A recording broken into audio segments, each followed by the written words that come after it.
Sahabat Rema yang dikasihi dan yang mengasihi Tuhan kita Yesus Kristus, selamat berjumpa kembali dalam renungan harian Misafa, Rabu 12 Juni 2024, hari biasa, pekan biasa yang ke-10. Bahan renungan kita diambil dari Injil Matius, bab 5 ayat 17 sampai dengan ayat 19. Kita buka renungan kita ini dengan tanda kemenangan Kristus, dalam nama Bapa dan Putra dan Roh Kudus. Amin. Sahabat Rema yang dikasihi dan yang mengasihi Tuhan kita Yesus Kristus, melalui perikop Injil Matius bab 5 ayat 17 sampai dengan 19 ini, kita mendengarkan pernyataan Yesus bahwa kedatangannya adalah penggenapan bagi hukum Taurat. Pernyataan ini menimbulkan beberapa pertanyaan. Yang pertama, bagaimana kedudukan atau peran hukum Taurat setelah kedatangan Tuhan kita Yesus Kristus? Yang kedua, apakah hukum Taurat masih berlaku bagi kita yang telah mengimani Kristus? Sahabat Rema yang dikasihi dan yang mengasihi Tuhan kita Yesus Kristus, poin penting yang perlu kita garis bawahi dari perikop Injil ini adalah Yesus datang bukan untuk meniadakan, melainkan untuk menggenapi hukum Taurat. Apa maksud atau alasan dari pernyataan ini?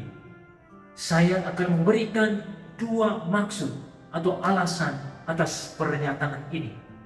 Yang pertama, apa yang telah tercatat dalam hukum Taurat dan kitab para nabi yang berciri sama-sama tentang apa yang akan terjadi pada masa mendatang, mencapai kepenuhannya dalam diri Tuhan Yesus. Dengan kata lain, wahyu Allah yang termuat dalam hukum Taurat dan kitab para nabi terpenuhi dalam dan melalui Tuhan Yesus. Maksud atau alasan yang kedua, dengan mengatakan bahwa dirinya datang bukan untuk meniadakan, melainkan menggenapi hukum Taurat. Ia ingin mengungkapkan dan mewujudkan misteri dari kedatangannya ke dunia ini, yakni kasih. Kasih menjadi roh, menjadi penggerak yang tidak kelihatan bagi orang-orang untuk menjalankan hukum Taurat dan mengamalkan nubuat para nabi.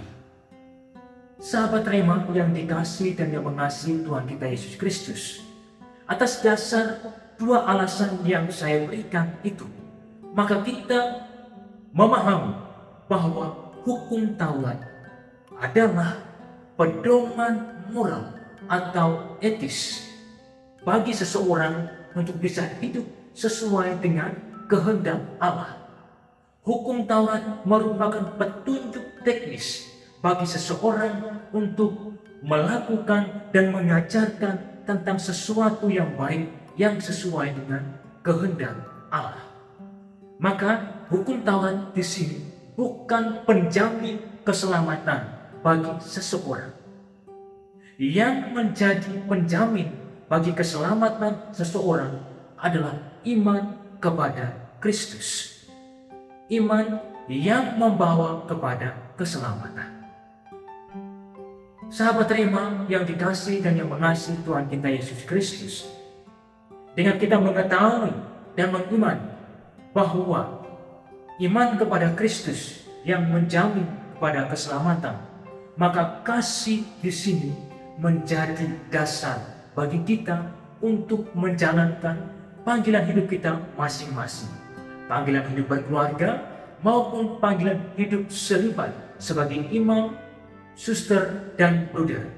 Dasar dari semua panggilan itu adalah cinta kasih Kristus kepada kita umatnya. Maka marilah sahabat Rema yang dikasihi dan yang mengasihi Tuhan kita Yesus Kristus, kita menjalani tugas dan tanggung jawab serta panggilan hidup kita di atas dasar kasih Kristus. Kita memberikan diri kita dalam pelayanan kita, dalam mengasihi Allah dan sesama kita dengan segenap tenaga, akal budi, dan jiwa kita. Semoga Allah dan doa-doa Bunda Maria senantiasa menyertai perjalanan hidup kita. Kemuliaan kepada Bapa dan Putra dan Roh Kudus, seperti pada permulaan, sekarang, selalu, dan sepanjang segala abad. Amin. Dalam nama Bapa dan Putra dan Roh Kudus. Amin.